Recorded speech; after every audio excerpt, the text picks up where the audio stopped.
Assalamualaikum warahmatullahi wabarakatuh. Selamat siang sahabat sehat. Salam sejahtera bagi kita semua. Yang terhormat Kepala Instalasi Eksekutif Dr. Devia Eka Listiana, MSImed, Spesialis Patologi Anatomi Konsultan, segenap penanggung jawab dan Kepala Ruang Instalasi Eksekutif, narasumber siang klinik kita hari ini Dr. Syarif Taufik Hidayat, MSImed, Spesialis Obstetri Ginekologi Konsultan Fertilitas, Ibu Istirohah SSIT BDMkes, serta rekan-rekan peserta siang klinik yang berbahagia dimanapun berada.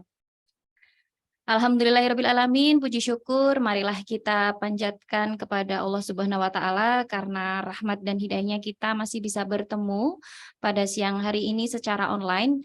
Semoga tidak mengurangi informasi dan juga pembelajaran yang akan kita terima hari ini. Sahabat sehat sekalian, siang klinik pada hari ini bertemakan infertilitas pada wanita, penyebab, diagnosa, dan pengelolaannya. Seperti yang kita tahu bahwa Rumah Sakit Umum Pusat Dr. Karyadi telah memiliki layanan infertilitas terintegrasi Amarilis dengan SDM yang profesional yang terdiri dari 4 dokter obgyn konsultan fertilitas, androlog dan embriolog, serta tim yang kompeten dan sudah terakreditasi. Amarilis memberikan pelayanan teknologi reproduksi berbantu, yaitu inseminasi buatan dan IVF atau yang kita sering sebut dengan bayi tabung. Perkenalkan, saya Bidan Amalia yang akan memandu acara pada siang hari ini selama beberapa waktu ke depan. Izinkan saya untuk membacakan susunan acara. Yang pertama akan dibuka dengan sambutan dari Kepala Instalasi Eksekutif Dr. Devia Eka Listiana, MSImed, Spesialis Patologi Anatomi Konsultan, kemudian dilanjutkan dengan pemaparan materi dari Dr. Syarif Taufik Hidayat, MSImed, Spesialis Obstetri Ginekologi Konsultan Fertilitas, dan diikuti dengan diskusi dan tanya jawab. Kemudian dilanjutkan dengan narasumber kedua, Ibu Istirohah SSIT PDMkes, diikuti juga dengan diskusi dan tanya jawab.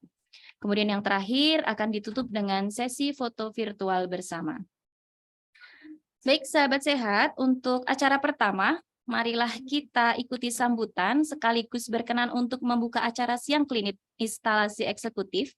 Yang terhormat Kepala Instalasi Eksekutif Rumah Sakit Umum Pusat Dr. Karyadi, Dr. Devia Eka Listiana, MSImed, Spesialis Patologi Anatomi Konsultan, kami silahkan.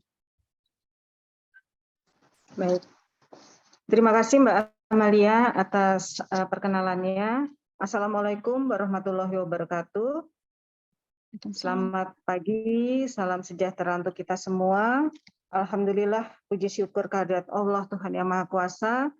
Di pagi hari yang cerah ini kita bisa berkumpul secara virtual untuk mengadakan acara siang klinik sebagai salah satu ajang untuk pertemuan ilmiah mengenai informasi pelayanan yang ada di RSUP Dr. Karyadi, khususnya instalasi eksekutif. Sebelumnya kami ucapkan terima kasih kepada narasumber kita yang sudah meluangkan waktunya di sela-sela kesibukannya, yaitu Dr. Syarif Taufik, MSImed, Spesialis Obstetri Ginekologi, Subspesialis Fertilitas Endokrinologi Reproduksi. Dan yang kedua narasumber kita adalah Ibu Istirohah SSIT BDMkes, yaitu salah satu bidan praktisi di RSUP Dr. Karyadi, yang juga beliau adalah Ketua IBI Kota Semarang. Selamat datang Dr. Syarif, Ibu Istirohah. Pada pagi hari ini kami juga mengucapkan terima kasih kepada teman-teman AOC dan juga dari SIRS yang sudah menyelenggarakan acara ini sehingga acara ini bisa terselenggara dengan baik. Untuk acara siang klinik hari ini yang kita laksanakan di pagi hari ini, temanya adalah infertilitas pada wanita, penyebab, diagnosis, dan pengelolaannya. Mungkin kami di sini bisa sedikit menyampaikan bahwa di instalasi eksekutif ini ada pelayanan di klinik Amarilis yang dalam hal ini diketuai oleh Dr. Syarif Taufik, di mana di klinik Amarilis ini kita bisa beliau-beliau pakar-pakarnya bisa memberikan penanganan dan yang terbaik untuk masalah-masalah infertilitas pada wanita maupun pada pria. Dan di kesempatan pagi hari ini kita akan mengupas permasalahan tentang infertilitas pada wanita yang akan dibahas oleh Dr. Syarif Taufik dan Ibu Bidan Istirokah. Semoga acara ini bisa bermanfaat bagi kita semua. Selamat pagi. Assalamualaikum warahmatullahi wabarakatuh. Waalaikumsalam. Terima kasih Dr. Devia Ekalistiana, MSI Med, spesialis patologi anatomi konsultan atas sambutannya. Baik, selanjutnya memasuki acara utama yang sudah kita nantikan, yaitu pemaparan materi oleh narasumber sekaligus diskusi dan tanya jawab. Kami mohon kepada seluruh peserta untuk bisa mengikuti acara ini dari awal sampai dengan akhir. Dan jangan lupa untuk mengisi daftar hadir yang linknya akan kami bagikan di kolom chat Zoom. Kemudian untuk pertanyaan yang disampaikan juga bisa melalui kolom chat ya. Baik. Sebelum memasuki materi yang pertama, izinkan saya membacakan CV Dr. Syarif Taufik Hidayat, MSI Med, spesialis obstetri ginekologi konsultan fertilitas.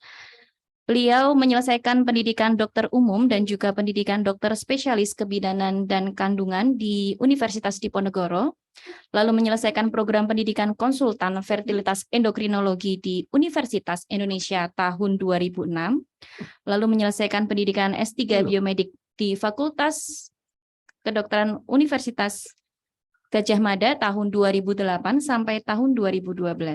Serta banyak sekali pelatihan dan workshop yang beliau ikuti baik terkait laparoskopi maupun bayi tabung.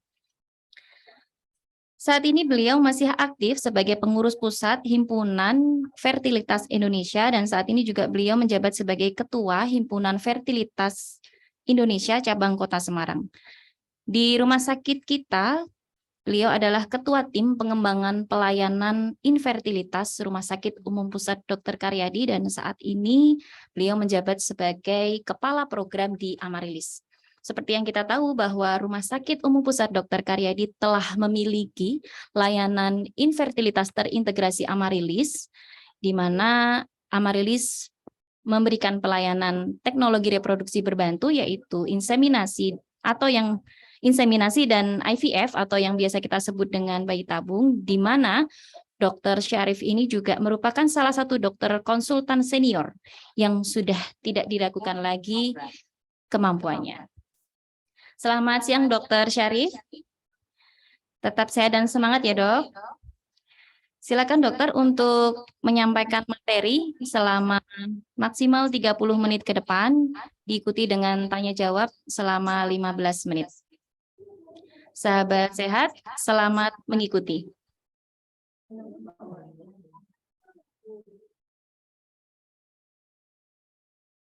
Ya.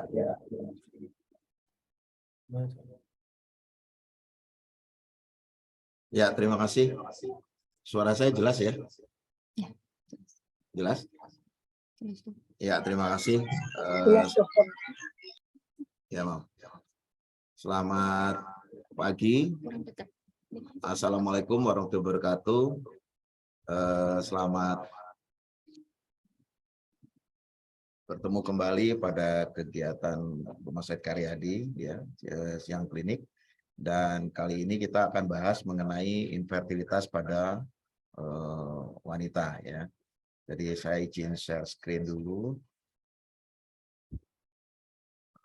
Ya.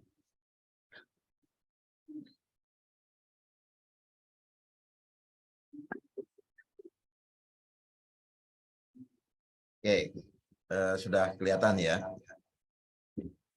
Ya, terima kasih semuanya. Terima kasih kepada Rumah Sakit Karyadi yang telah memfasilitasi kegiatan siang klinik ini dan terima kasih kepada Dr. Devia tadi yang telah membuka acara dan pembicara Bu Istirokah serta moderator dan semua yang hadir pada kesempatan kali ini. Jadi kita bahas mengenai infertilitas pada wanita, cara mendiagnosis dan tata laksananya. Kegiatan ini merupakan salah satu kegiatan dari Klinik Fertilitas Terpadu Amarilis dari instalasi Pavilion Garuda, Rumah Sakit Umum Pusat Dr. Karyadi.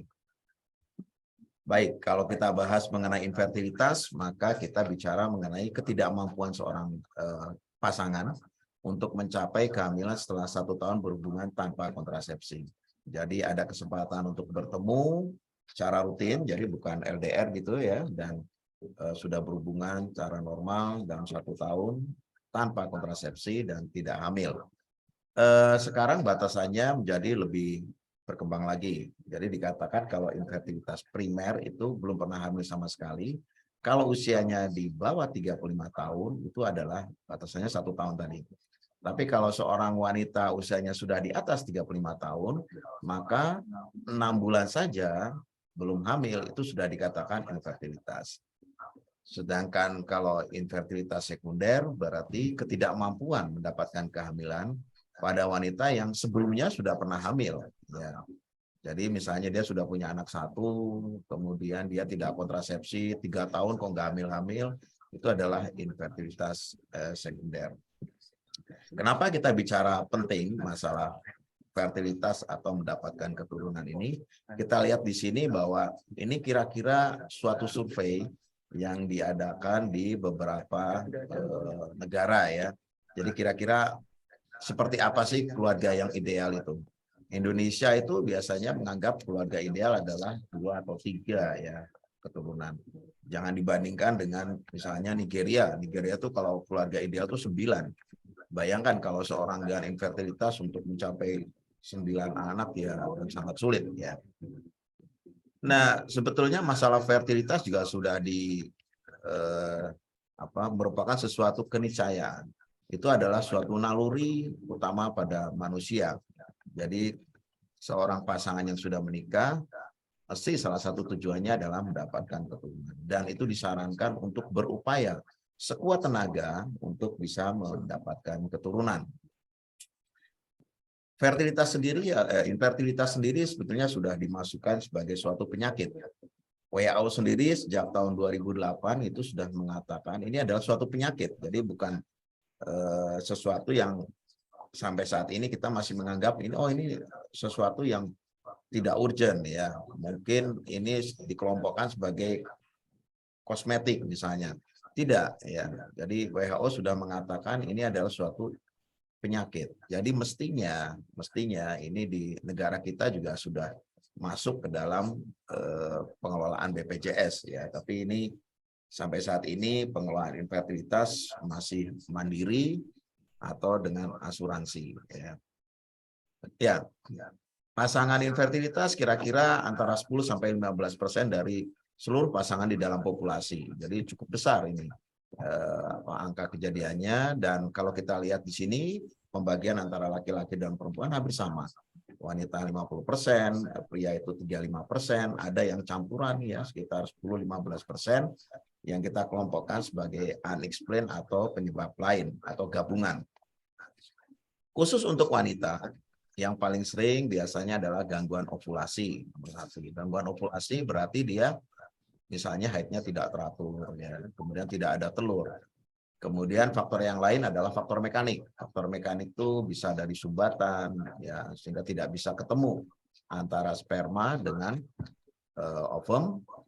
Begitu juga pada saat nanti penempelan dan lain-lain itu adalah faktor mekanik.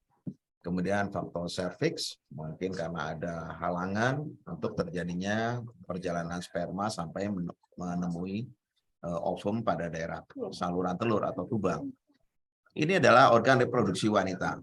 Kalau kita lihat di sini, organ reproduksi wanita ini adalah uterus atau rahim, ini adalah saluran telur atau tuba, kemudian ini adalah ovarium atau indung telur. Organ reproduksi ini akan mulai bekerja begitu seorang wanita itu dewasa. Ya. Jadi begitu remaja dia mulai berkembang, kemudian begitu dia sudah dewasa, terjadi pematangan dari organ reproduksi, maka mulai berjalan itu. Ada pematangan telur, kemudian ada pengembangan rahim sehingga bisa menstruasi.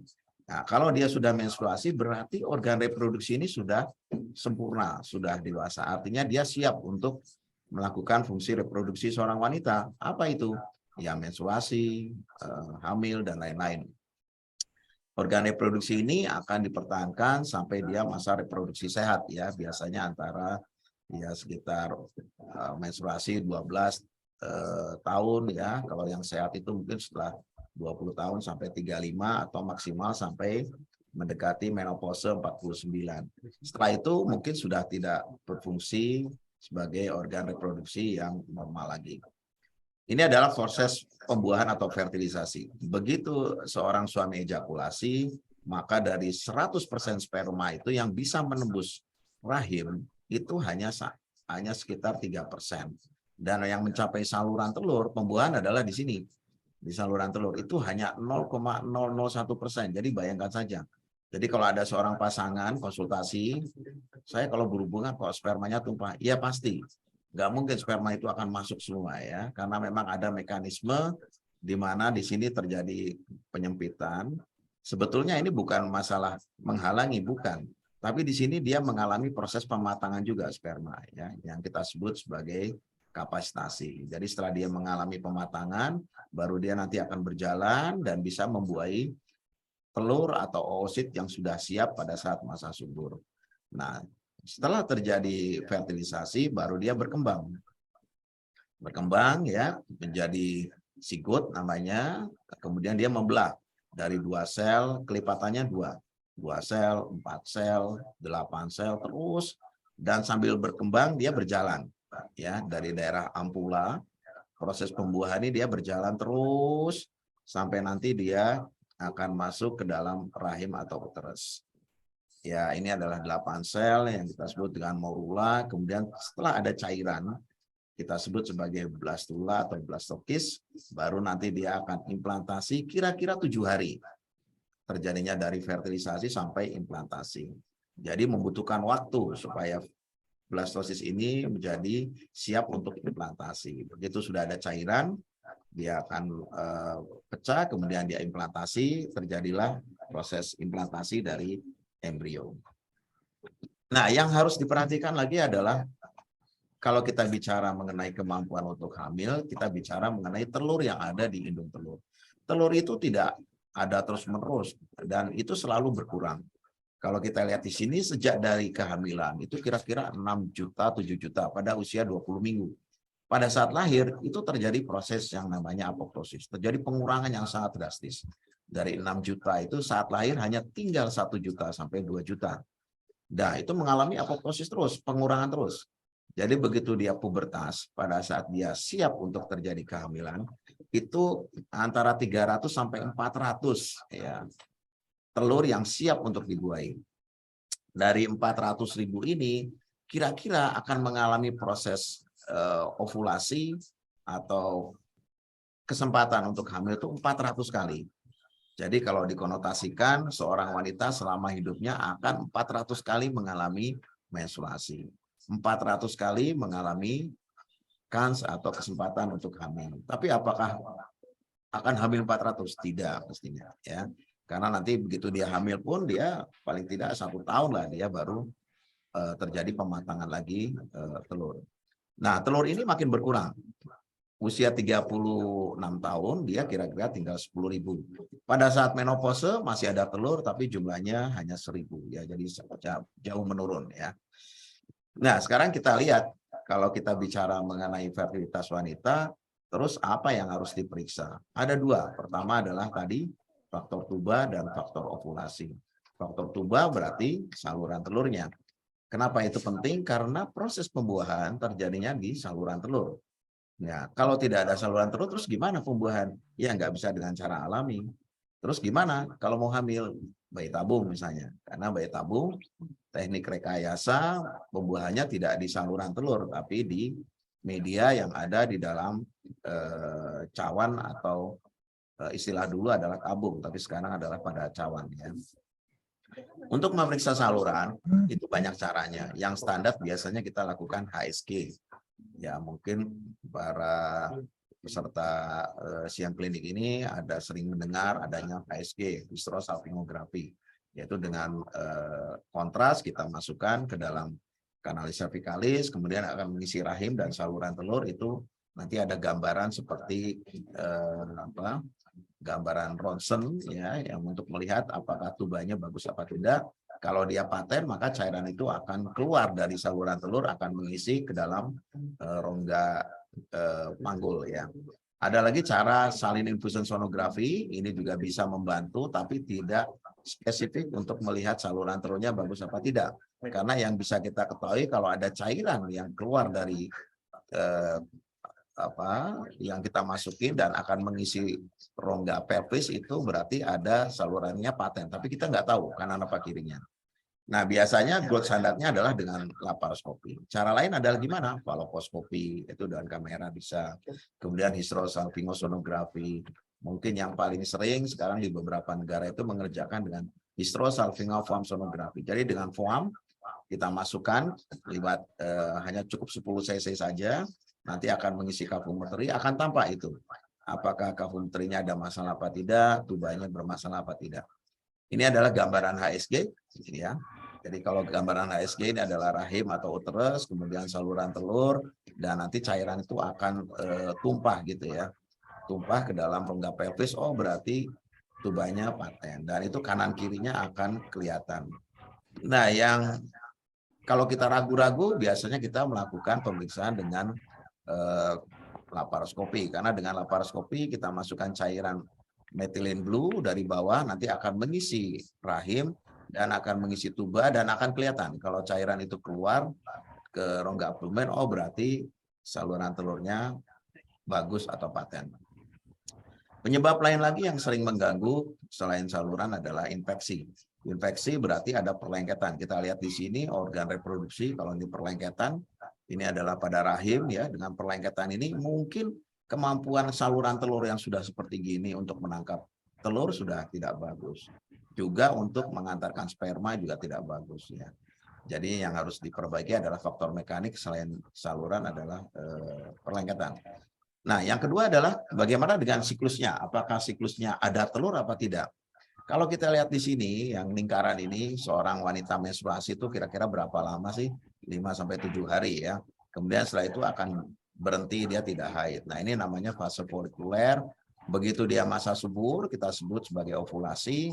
Inilah kesempatan untuk terjadinya pembuahan. Kalau tidak terjadi pembuahan, maka telur yang sudah terbentuk tadi akan mengalami proses lisis, ya, tidak terjadi pembuahan, dan folikel tadi akan menjadi korpus luteum dan makin mengecil, kemudian terjadi menstruasi lagi, kira-kira siklusnya 28 hari. Jadi kalau ada telur, boleh dikatakan rata-rata sekitar 28 hari, walaupun ada yang 21, ada yang 35 masih dianggap normal. Nah, yang berubah itu, kenapa ada wanita ada telur, tapi kok siklusnya 21? Yang berubah itu adalah siklus folikulernya. Kalau lutealnya itu tetap 14. Karena kalau ada telur, tidak terjadi kehamilan, pasti 14 hari dia akan haid. Nah, yang berubah adalah siklus dari sini, dari haid sampai ke ovulasi, bisa 7 hari. Kalau rata-rata 14 hari ya 28. Kalau rata-rata 21 berarti dia siklusnya 35. Nah, biasanya siklus yang tidak ada telur itu haidnya jarang atau mungkin tidak menstruasi. Jadi seorang wanita yang tidak menstruasi biasanya dia tidak ada telurnya. Atau kalau kita periksa kadar progesteronnya sangat rendah. Bagaimana untuk menentukan ovulasi? Ya, dulu kita mengerjakan dengan periksa suhu basal badan, ya, diukur tem pada pagi hari, kemudian periksa lendir, dating, ini dating endometrium ini dulu dikerjakan, kita lakukan kuret sedikit, kemudian kita periksa, tapi siklus itu jangan program hamil, nanti kalau hamil sangat bahaya bagi ibunya. Kemudian periksa hormon LH, ini yang paling sering, kadar progesteron, kemudian USG atau cek lendir. Ini adalah pemeriksaan dengan suhu basal badan. Ini kenapa kita pakai suhu basal badan? Seorang wanita kalau ada telur, ada ovulasi, itu ada hormon progesteron. Begitu telurnya itu pecah, yang namanya folikel tadi akan berkembang menjadi korpus luteum. Korpus luteum itu memproduksi progesteron. Progesteron akan meningkatkan suhu kita antara 0,2 sampai 0,5. Jadi kalau seorang ibu rutin mengukur suhu, kemudian tiba-tiba dia pada pertemuan siklus suhunya naik nih sampai 0,5 derajat. Nah, ini adalah ovulasi ya. Tapi ini tidak rutin. Kenapa? Karena tergantung dari, ya mungkin kita tidurnya terlambat. Itu suhunya udah hangat dulu itu. Atau lagi demam misalnya. Hati-hati kalau kita mengukur suhu basah badan. Cara lain dengan melihat lendir serviks. Ini dulu sudah banyak dikerjakan ya. Jadi kalau dia ada pengaruh estrogen, sebelum terjadi ovulasi itu kan estrogen tinggi sekali. Nah, begitu estrogen tinggi itu membuat lendir menjadi kental. Kalau lendirnya kental, kalau kita tarik begitu, dia tidak akan terputus. Nah, jadi ini namanya uji Spin-Barrett ini. Nah, kalau dia tidak terputus berarti kadar estrogennya tinggi. Sebentar lagi dia akan mengalami ovulasi sekitar 16 sampai 36 jam itu. Nah, cara lain lagi dulu yang dikerjakan adalah dengan kita ambil lendirnya, kemudian kita taruh di objek gelas, kemudian di bawahnya dibakar gitu. Kita lihat di mikroskop, kalau ada gambaran seperti daun pakis yang sebelah kiri, oh berarti dia estrogennya tinggi banget. Nah, kalau estrogennya tinggi, tidak lama lagi dia akan mengalami ovulasi. Ini pun tidak rutin karena tergantung dari kualitas lendir, setiap wanita itu berbeda-beda. Ya.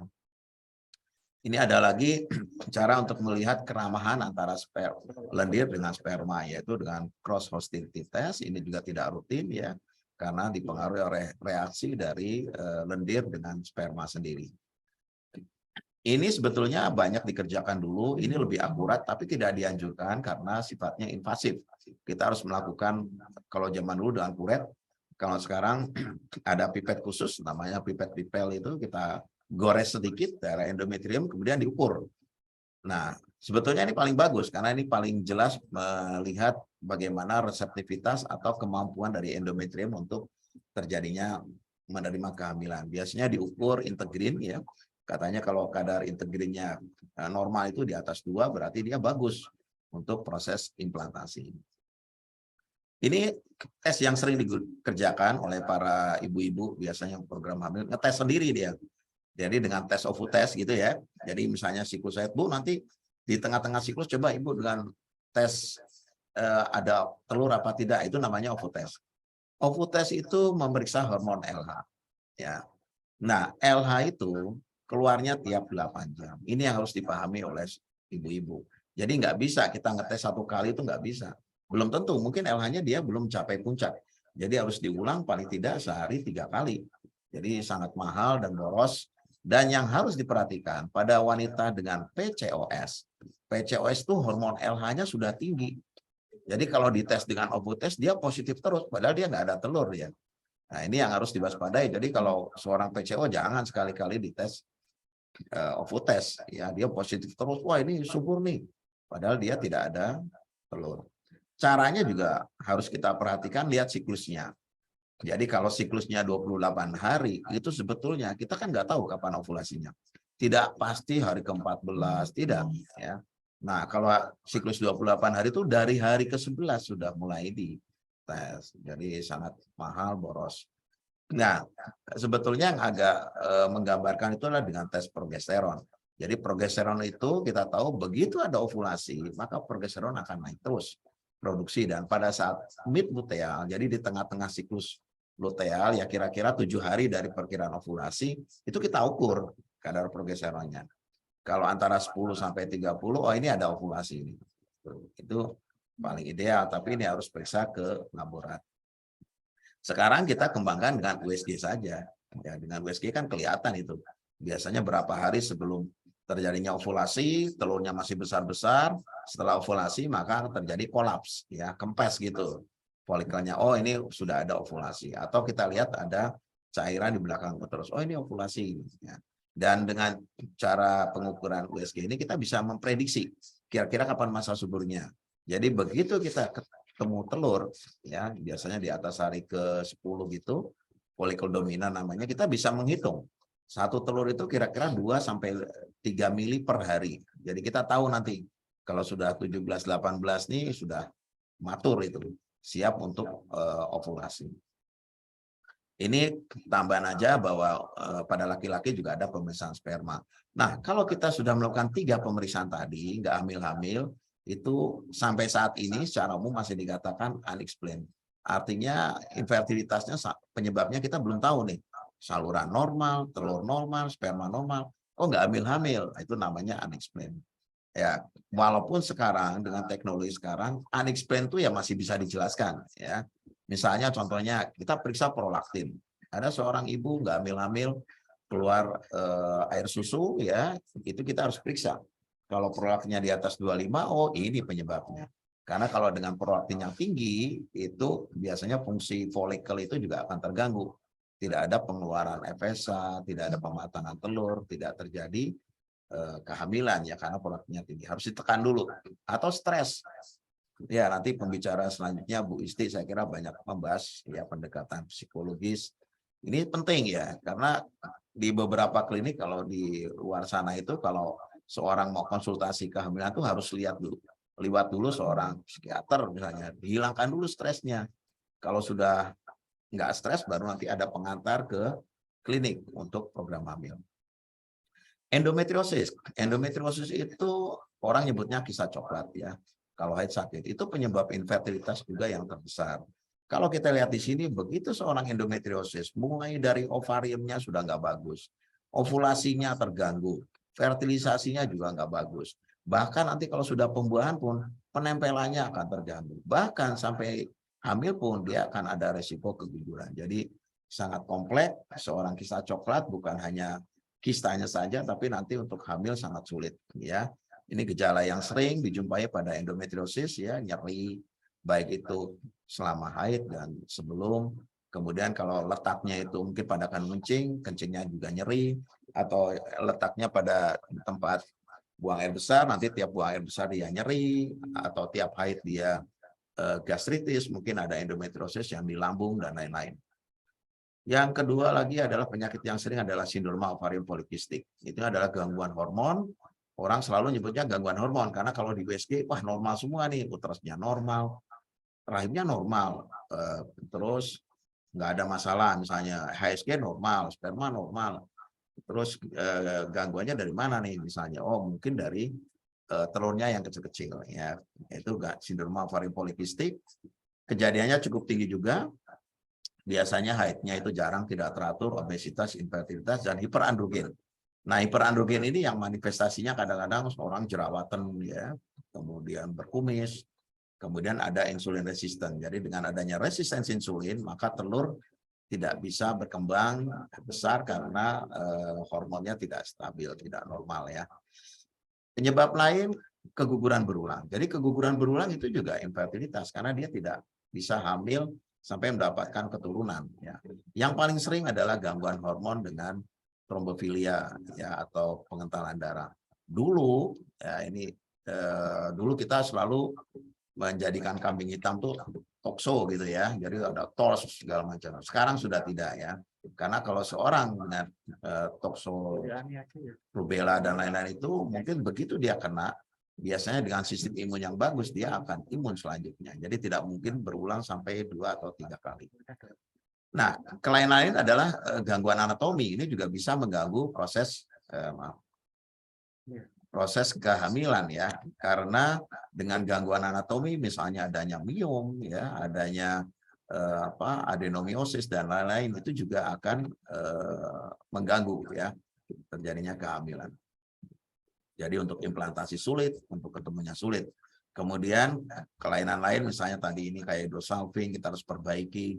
Ini ada perlengketan dengan kandung kencing kita perbaiki. Kista yang sangat besar, gimana mau hamil ya. Kemudian ada gangguan perlengketan. Ini semua harus diperbaiki dulu. Kalau seorang wanita pengen hamil ya, terutama hamil yang normal, karena pasti akan mengganggu proses fertilisasi atau pembuahan. Ya, kelainan lain misalnya ini contoh saja ada kelainan Strassman, seorang wanita dengan ini keguguran berulang, ternyata gambaran rahimnya tidak normal, ada 2 rahim yang menyatu tidak sempurna sehingga tidak bisa implantasi. Nah, setelah diperbaiki biasanya dia akan hamil normal ya. Ini beberapa kelainan ya. Kemudian ada lagi misalnya ya misalnya ada miom ya, kalau kita lakukan histeroskopi ini kok nggak hamil-hamil, misalnya sampai bayi tabung kok nggak nempel-nempel, oh ternyata ada miom, ada polip, ini juga harus diperbaiki dulu. Kemudian tindakan drilling ini juga sering dikerjakan pada pasien dengan sindroma ovarium polikistik ya, karena sudah dikasih obat tetap nggak ada telurnya, kita lakukan tindakan drilling sederhana, kita buat lubang-lubang pada permukaan ovarium, maka nanti akan ada proses ovulasi dari lubang-lubang ini. Ya. Nah, kalau dengan cara alami nggak bisa, kita melanjut ke teknologi reproduksi berbantu. Ya, itu banyak caranya. Yang paling sederhana adalah dengan inseminasi, kemudian baru dengan IVF atau in vitro fertilization. Ya. Inseminasi sudah lama dikerjakan. Ya, dulu teknologinya sangat sederhana, yaitu kita cukup menampung sperma, kemudian kita masukkan dengan pengertian bahwa kalau dimasukkan maka tidak ada yang tumpah.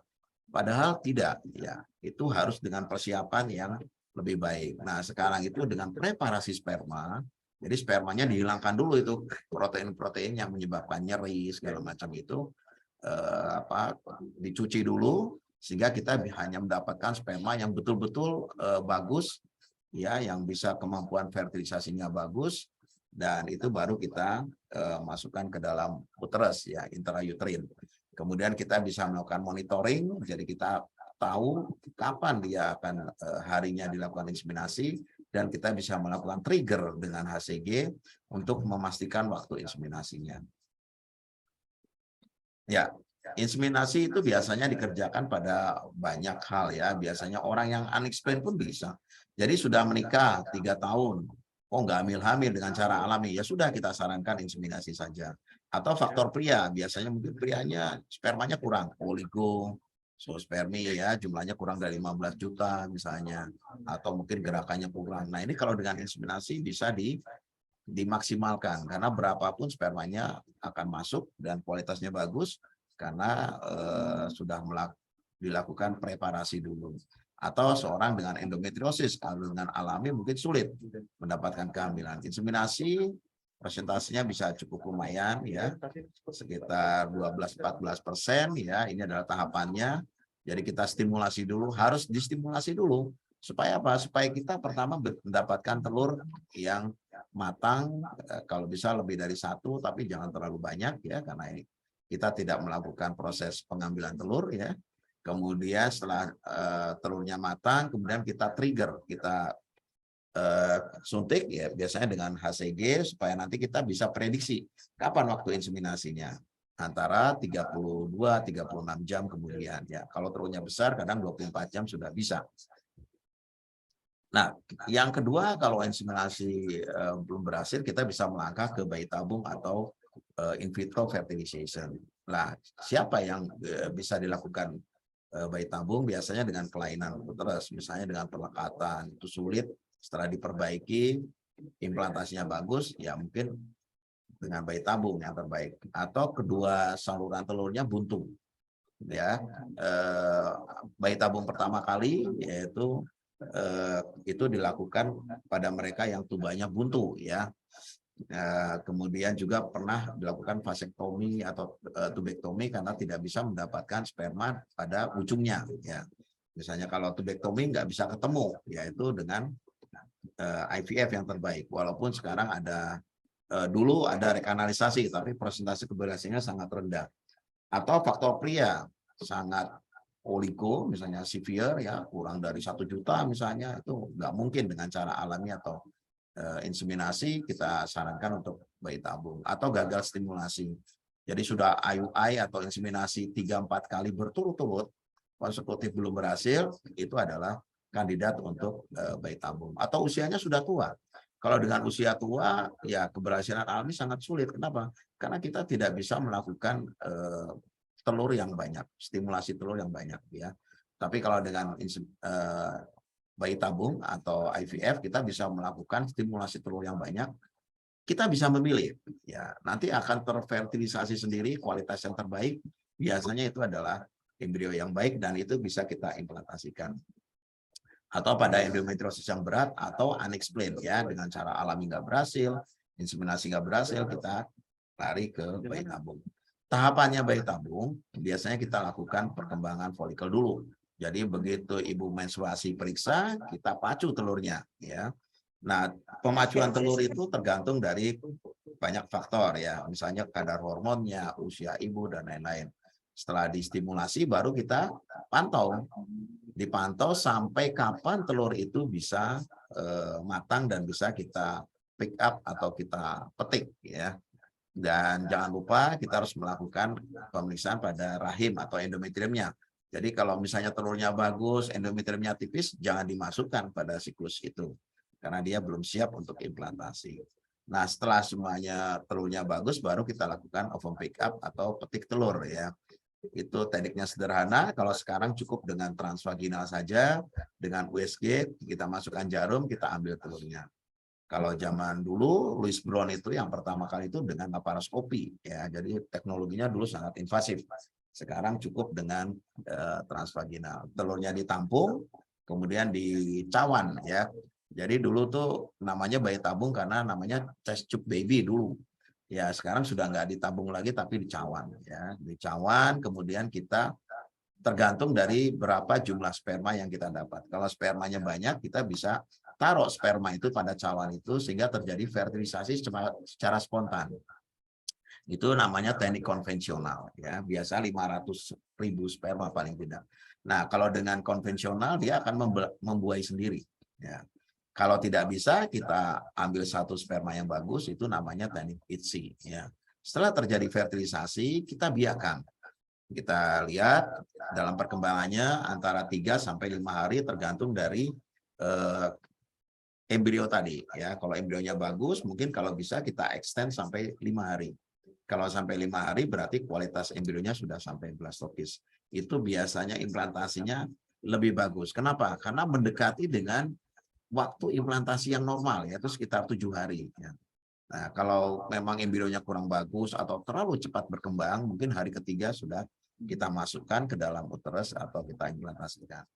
Nah, ini perkembangannya. Jadi kalau dulu masih gift, jadi gamet, gamet itu kita taruh sperma di saluran telur gitu ya, kemudian telurnya sudah ada, jadi membuai sendiri. Itu namanya gift. Kemudian ada sieve, berarti sudah sigot kita taruh gitu. Karena dulu kita belum bisa membuat media yang seperti di saluran telur, seperti di ampula itu belum bisa. Jadi masih teknik gift dan sieve. Nah, sekarang sudah bisa. Nggak perlu lagi kita cukup di luar. Itu namanya in vitro fertilization, kemudian kita masukkan namanya embryo transfer. Ada cryopreservasi, kita bisa bekukan, baik itu sperma, embrio maupun telur ya.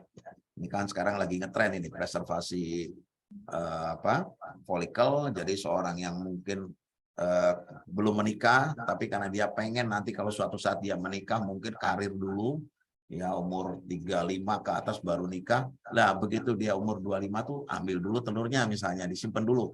Ya, nanti kalau dia sudah menikah, telur itu bisa dibuai dengan kualitas yang lebih baik dibandingkan dengan usia yang sekarang sudah 35, 36. Ada ITSI tadi, satu telur satu sperma, ini PESA, MESA, TESA, ini pada mereka yang spermanya kurang baik ya. Kita bisa mengambil sperma dari epididymis atau mungkin dari testis. IVM, ini kalau seorang PCO kita tidak bisa mendapatkan telur yang besar, kita ambil apa adanya. Biasanya sekitar 10 mili itu sudah bisa diambil, 10-12 mili, tidak harus di atas 18. Nah, ini kita biakannya di luar. Ya, setelah maturasi baru dibuai di luar. Kalau IMSI ini, kalau spermanya yang mungkin kurang bagus bisa dibiarkan di luar. Ya, ini frozen, kita simpan, kita masukkan siklus berikutnya. Yang sekarang banyak dikerjakan adalah PGT, Pre-Implantation Genetic Testing. Jadi kita ingin tahu nih, embrio yang dimasukkan tuh bagus apa tidak, yaitu kita periksa dulu genetiknya. Ya, kita berharap yang bagus adalah yang euploidy ya. Kalau yang tidak bagus, aneuploidy, misalnya jumlah kromosomnya tidak 46 ya, itu jangan dimasukkan. Itu dengan PGT-E ya, aneuploidy. Nah, kita ada klinik di Karyadi namanya Klinik Amarilis. Ini adalah klinik terpadu yang menangani fertilitas dengan beberapa kelainan endokrin juga. Jadi kalau nanti ada pasien yang mau datang ke sini, silahkan ya, bisa lewat Polimerpati, Pavilion Garuda, atau rujukan langsung ke klinik. Jadi karena ini adalah klinik privat dan eksekutif, jadi kita tidak harus rujukan berjenjang ya, jadi bisa langsung datang dan nanti pasti akan dilakukan konseling dan inform consent. Kemudian kita teliti dulu apakah dia kandidat untuk alami, masih bisa, atau inseminasi atau bayi tabung. Ini adalah fasilitas klinik kita. Ini adalah di bagian Admisi. Ya, bagian di admisi di depan untuk pendaftaran, nanti di sini dilakukan konseling ya oleh para bidan yang sudah sangat paham mengenai proses fertilisasi. Ini adalah ruang tunggu, ruang periksa yang cukup nyaman, dan kita pun ada klinik untuk hysteroscopy office. Ini sangat membantu karena kita bisa melakukan evaluasi mereka-mereka yang mungkin sudah mengerjakan bayi tabung tapi kok nggak implantasi. Kita akan evaluasi keadaan uterusnya, jangan-jangan ada polip atau ada apa, kita harus perbaiki dulu supaya nanti implantasi berikutnya lebih baik. Ya, ini adalah kerjasama kita juga sudah dengan beberapa center bayi tabung baik di Indonesia maupun di luar. Ya, ini kira-kira pilihan pengobatan untuk seorang wanita dan infertilitas. Jadi kalau ada gangguan ovulasi, biasanya kita lakukan induksi ovulasi dulu, pacu telurnya.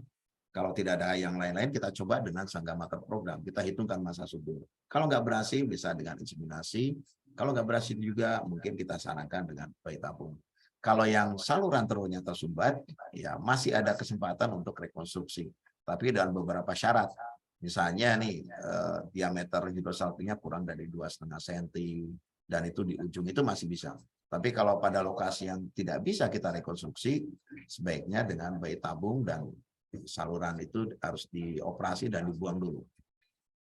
Kista coklat atau endometriosis biasanya kalau dia mengganggu proses dalam pengambilan kehamilan, misalnya kistanya besar lebih dari 4 cm, itu untuk bayi tabung juga kadang-kadang sulit mengambil folikel. Mungkin disarankan dengan operasi dulu. Ya, terus setelah itu bisa disarankan dengan inseminasi atau bayi tabung.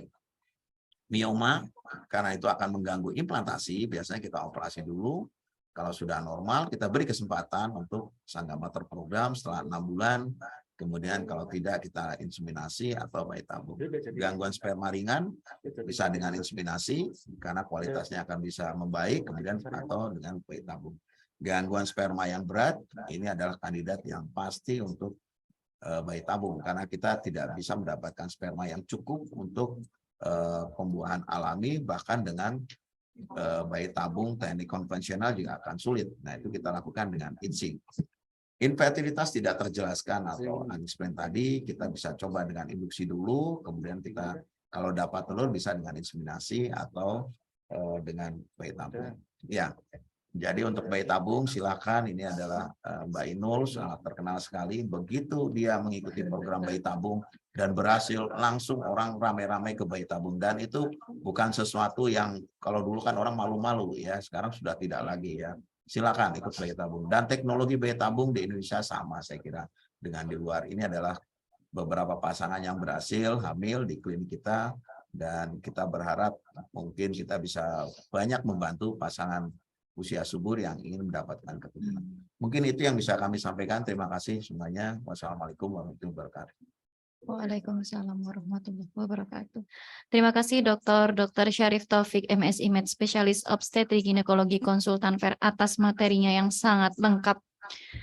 Baik, mulai dari definisi infertilitas yang ternyata sudah dibagi ya, di kurang dari usia 35 dan usia lebih dari 35 tahun. Kemudian bagaimana cara mengetahui masa subur dan ovulasi, bagaimana cara memprediksinya, kemudian lengkap sekali sampai ke tahapan inseminasi dan IVF, bagaimana indikasinya, sampai dengan ke tahapan pilihan untuk pengobatan pasien infertilitas. Baik dokter, pertanyaannya sudah masuk banyak sekali. Mungkin kita pilih dulu, menyesuaikan waktunya. Yang pertama ada dari Intan Agustin. Dokter izin bertanya, apakah ISK dapat menjadi salah satu faktor sulit hamil? Kemudian yang kedua dari Ibu Bidan Neni Rumini menanyakan bahwa ada klien menikah sudah 10 tahun tapi belum hamil juga, tinggal satu rumah dan hubungan suami istri 3 kali seminggu. Apakah kecapean mungkin ya? Apakah kecapean bisa menjadi penyebabnya? Terima kasih. Mungkin bisa dijawab dulu dok, 2 pertanyaan. Ya, terima kasih. Jadi mengenai ISK, infeksi saluran kencing, memang yang namanya saluran kencing dengan saluran jalan lahir itu ya sama, ya tempatnya sama. Jadi kalau ada infeksi saluran kencing, bisa saja dia menyebabkan infeksi pada daerah organ genital juga. Dan kalau misalnya infeksinya sampai naik ke dalam endometrium yang kita sebut endometritis, itu mungkin bisa mengganggu ya. Memang hubungannya tidak langsung. Jadi sebaiknya adalah kita lihat dulu yang penyebab yang umum dulu, bagaimana telurnya, bagaimana salurannya, bagaimana spermanya dulu ya. Jadi kalau tiga-tiganya memang ada masalah, mungkin itu dulu yang diperbaiki. Kecuali kalau tadi sudah normal semua, kalau belum, mungkin kita bisa melakukan pemeriksaan yang lebih detail. Ya tadi contohnya tadi saya paparkan prolaktin ya, endometrium bisa dilakukan pemeriksaan. Hanya pemeriksaan untuk reseptivitas endometrium itu memang tidak mudah. Yang terbaik adalah dengan dating tadi kita lihat apakah betul endometriumnya bermasalah apa tidak. Kalau memang bermasalah ya mungkin itu yang penyebab infertilitasnya harus diperbaiki dulu ya. Kemudian yang kedua mengenai Klien menikah sudah sudah 10 menikah tahun. 10 tahun, kemudian mungkin kecapean. Ya, kecapean itu agak sulit juga definisi kecapean. Dulu awal-awal bayi tabung itu misalnya nih supaya nggak capek dia disuruh tidur 2 minggu ya, supaya ternyata juga kehamilannya nggak tinggi. Kenapa? Orang suruh tidur tuh ya stres juga itu. Padahal tidur kan nggak capek itu. Jadi mungkin menurut saya mungkin bukan capeknya, tapi mungkin stresnya ya. Stres fisik dan stres psikis. Mungkin itu yang harus dikelola dengan baik. Ya, kalau kita bisa tangani dengan baik, kadang-kadang bisa hamil sendiri. Ya. Jadi ada yang namanya bulan madu kedua dan lain-lain itu mungkin untuk menghilangkan stres. Kadang-kadang pergi ke suatu tempat, melupakan kerjaan sehari-hari, ya. Kadang-kadang datang-datang sudah hamil. Jadi saya kira mungkin stres psikis dan stres fisik itu mungkin yang. Ya. Terima kasih. Terima kasih dok. Masih ada kurang lebih 5 menit dok. Boleh tambah lagi dok? Ya. Banyak sekali ini. Pertanyaan dari Yunita. Selamat pagi Dr. Syarif, izin bertanya apakah wanita dengan diagnosis PCO, siklus menstruasinya bisa rutin dan lancar tiap bulan tanpa bantuan obat? Adakah efek tertentu untuk wanita yang siklus menstruasinya tidak lancar saat usia sudah lanjut? Berapa ya? ya? Jadi kita harus bedakan antara PCO itu sebetulnya orang selalu menyebutnya PCOS itu ya, Polycystic Ovary Syndrome. S itu sindrom. Belum tentu seorang PCO itu adalah PCOS. Bisa saja dia gambaran telurnya itu kecil-kecil, ya itu seperti PCO itu namanya PCOM, Polycystic Ovary Morphology. Nah pada mereka yang morfologi kadang-kadang telurnya bisa ada yang besar, jadi haidnya bisa teratur. Pada mereka yang benar-benar PCOS ya ini yang sering tidak ada telur yang besar ya. Jadi harus dibedakan PCO-nya tuh PCO apa dulu. Nah, kita sering mencampur adukan antara PCOS dengan PCOM ini. Itu yang harus dilakukan konseling. Kalau PCOM masih bisa, haidnya teratur dan bisa hamil. Telurnya bisa besar kan, dia bisa ada pembuahan. Nah, terus bagaimana sarannya? Sarannya ya sudah dipantau aja, ya dimonitor itu. Jadi distimulasi telurnya, kemudian dimonitor, kemudian nanti kita bisa lihat telurnya, kemudian kita bisa cek apakah ovulasi apa tidak, dengan pemeriksaan progesteron atau USG. Nah itu dengan sanggama terprogram dulu mungkin bisa hamil. Kalau enggak ya inseminasi. Ya, terima kasih dokter. Sepertinya waktunya sudah habis. Untuk pertanyaan yang belum bisa dijawab, silahkan mungkin bisa langsung berkunjung ke Klinik Amarilis ya, di instalasi eksekutif lantai 1. Baik, terima kasih dokter atas pemaparan materinya. Untuk menutup sesi materi yang pertama, mungkin bisa foto virtual bersama dengan Dr. Syarif. Foto virtual bersama. Bisa dibuka kameranya mungkin para peserta. Ya. Oke.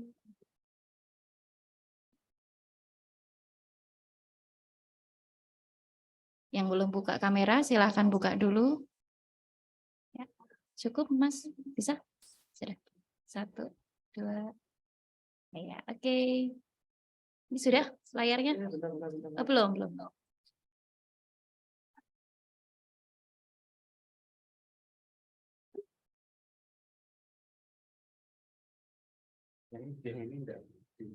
Nggak buka ya sudah cukup. Ya, oke. Terima kasih Dokter Ya. Syarif.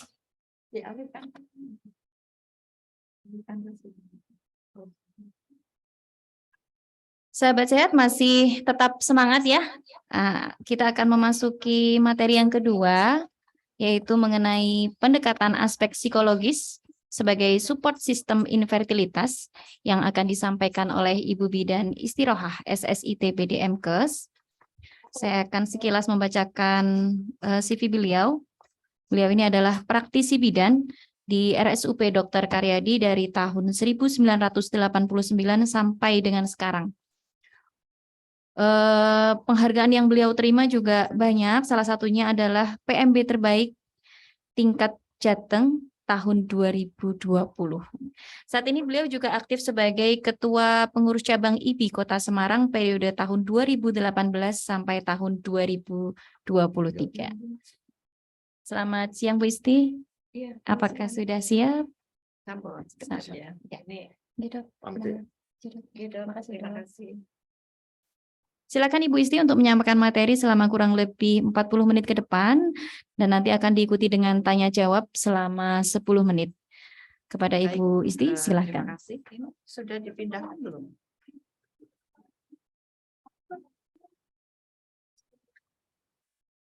Belum bisa ya. Bawain. Terima kasih, Dok. Klik nggak bisa ya.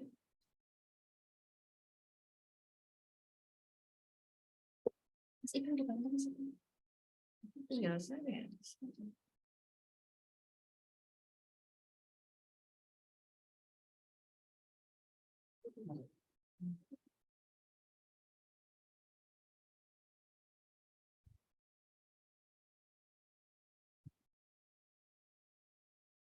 Baik.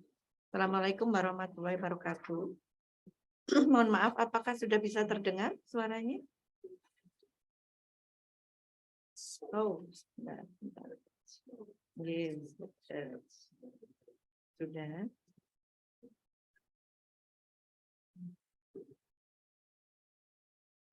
Mohon maaf, apakah sudah bisa terdengar suaranya? Sudah ya? Bisa, sudah. Ya, baik, terima kasih. Assalamualaikum warahmatullahi wabarakatuh. Yang kami hormati Dr. Devia, Eka Listiana, MSI spesialis patologi anatomi konsultan, selaku Kepala Instalasi Eksekutif yang kami hormati. Terima kasih tadi Dr. Taufik sudah menyampaikan banyak terkait dengan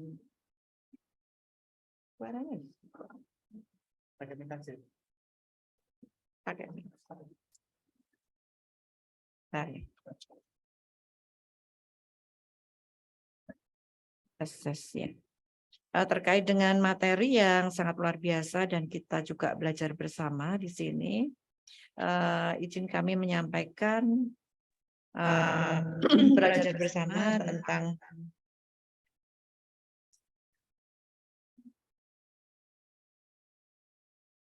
pendekatan aspek psikologis sebagai support system pasien infertilitas.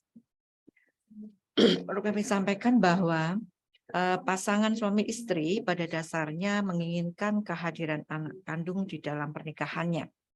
Tetapi kadang ada keadaan tertentu yang membuat suami istri mengalami kegagalan dan untuk mewujudkan keinginan mendapatkan anak tersebut yang disebut juga dengan involuntary children. Wanita merasakan dampak negatif dari ketidakhadiran anak yang dapat menimbulkan ketidakstabilan emosi, kemudian penurunan kesehatan fisik, perasaan sedih yang mendalam yang menjadi wanita tersebut menjadi seakan-akan menganggap dirinya itu kurang sempurna. Perasaan rendah diri dan perasaan kesepian menurut Sukiyarti 2008. Involuntary children itu bukanlah suatu keadaan yang dapat dengan mudah diterima, khususnya oleh istri walaupun suami juga ya sebetulnya dalam hal ini suami istri menjadi yang memang merasa bahwa keinginan untuk punya anak itu ada pada suami dan istri. Penerimaan diri merupakan sikap yang sangat penting dilakukan oleh istri untuk mengatasi kondisi stres. Karena biasanya stres itu ada yang seperti yang disampaikan Dr. Taufik tadi ya, bahwa stres itu lebih kepada istri. Ya, sikap positif dengan melakukan penerimaan diri akan mampu mencegah atau mengurangi tekanan emosional.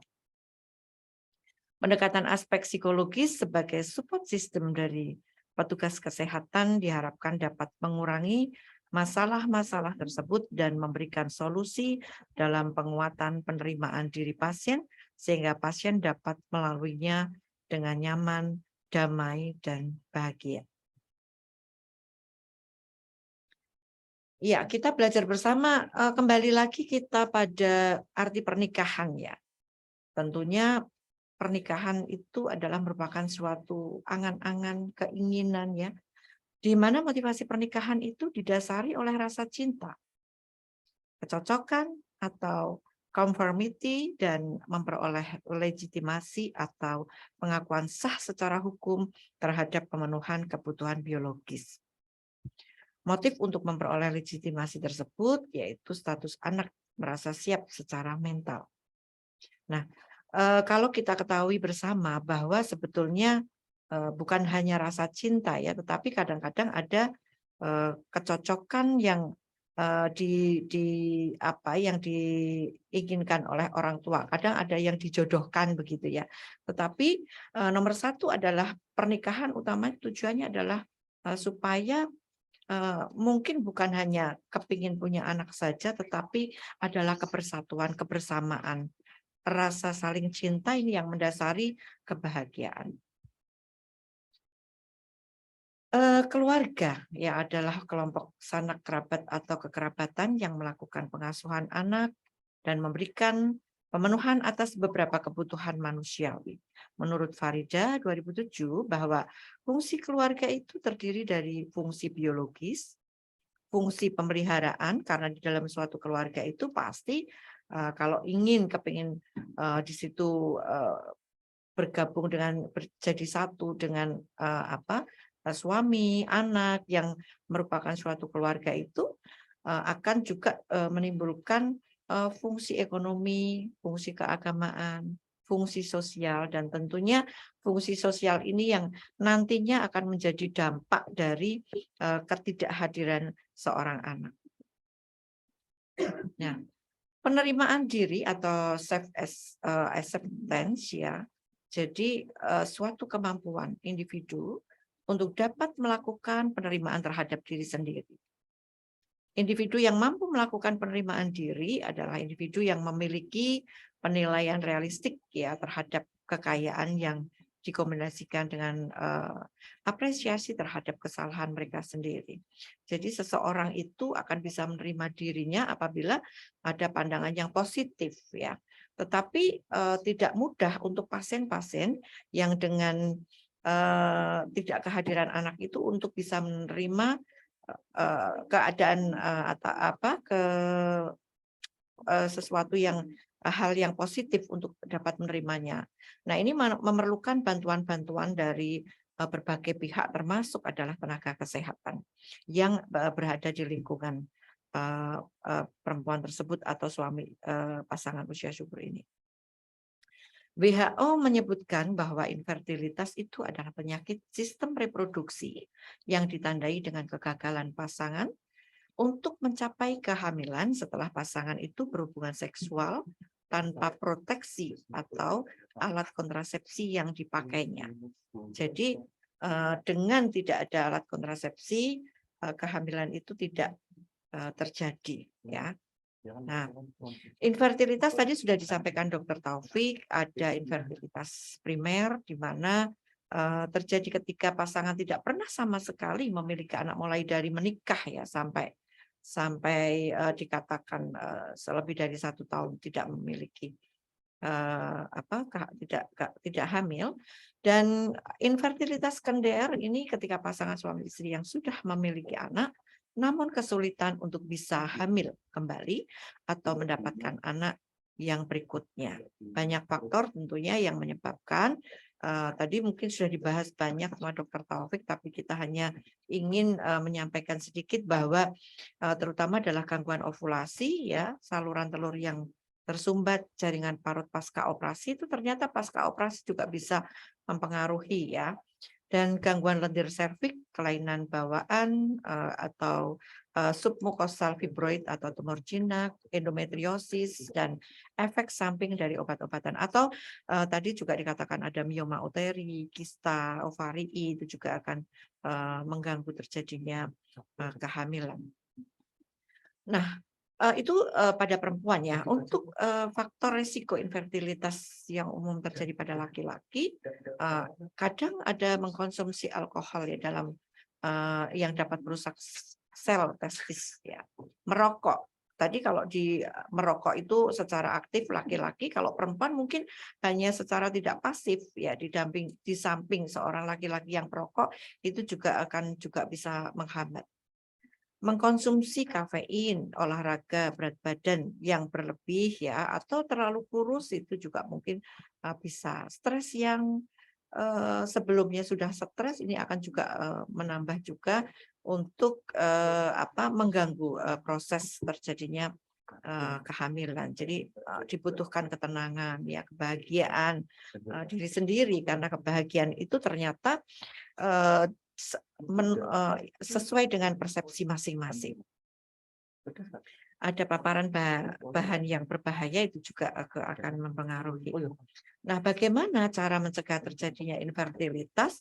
Kalau sudah secara hormonal, kemudian ada kelainan, itu mungkin itu ini, apa namanya, memerlukan